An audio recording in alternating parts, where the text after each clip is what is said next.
السلام علیکم friends, welcome to کتاب نگری یوٹیوب چینل کتابوں کی نگری میں خوش آمدید۔ میں ہوں آپ کی ہوسٹ اقرا یاسین اور آج میں آپ کے لیے لے کر آئی ہوں زہرا فاروق حسن کے قلم سے تحریر کردہ ناول تجھے جیت لیں گے جانا کی ایک چھوٹی سی سنیک پیک کو لے کر۔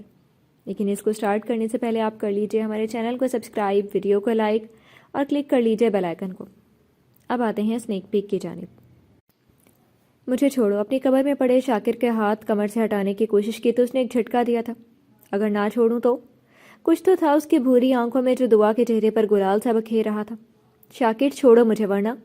اس کی گہری آنکھوں میں دیکھنے کی کوشش کرنے میں وہ ہلکان ہوتے ہوئے لگاتار اس کی گرفت سے چھوٹنے کے لیے کسمسا رہی تھی۔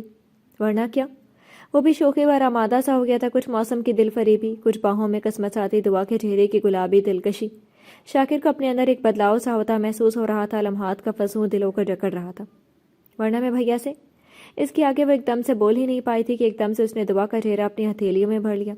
ایک بار پھر تم نے مجھے یہ دھمکی دی تو میں یہ ہونٹ ہی پیارے بھیا سے شکایت کرنے کے لیے نہیں چھوڑوں گا، اپنی مہر لگا کر خاموش کر دوں گا۔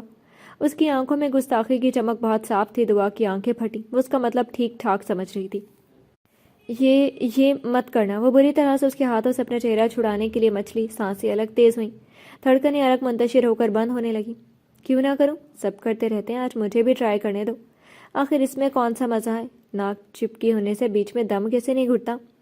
شاکر کی آنکھوں کی گستاخی میں شوخی بھی کھلی۔ دعا کا چہرہ آج جیسے آنچ دینے لگا، وہ پل پل اس کے چہرے پر جھکتا جا رہا تھا۔ شاکر؟ وہ پھر سے بولنے لگی کہ وہ پل پل جھکتا اس کے ہونٹوں کے قریب ہو گیا۔ اپنے لبوں کو آج ایک نیا سبق سمجھا دو۔ ان لبوں پر اب شاکر عباس کی شکایت نہیں، بس اس کی بدلتی کیفیت کی گستاخیوں کی کہانی ہو۔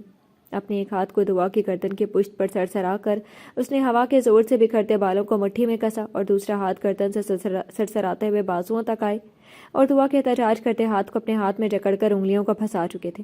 دعا پوری طرح سے اس کی گرفت میں آ چکی تھی، پلکوں کی لرزش سے لے کر سانسوں کے بکھرنے تک اور بے تحاشا کپکپاتے لبوں کی جان لیوا لرزش تک شاکر کو بے بس سا کر چکی تھی۔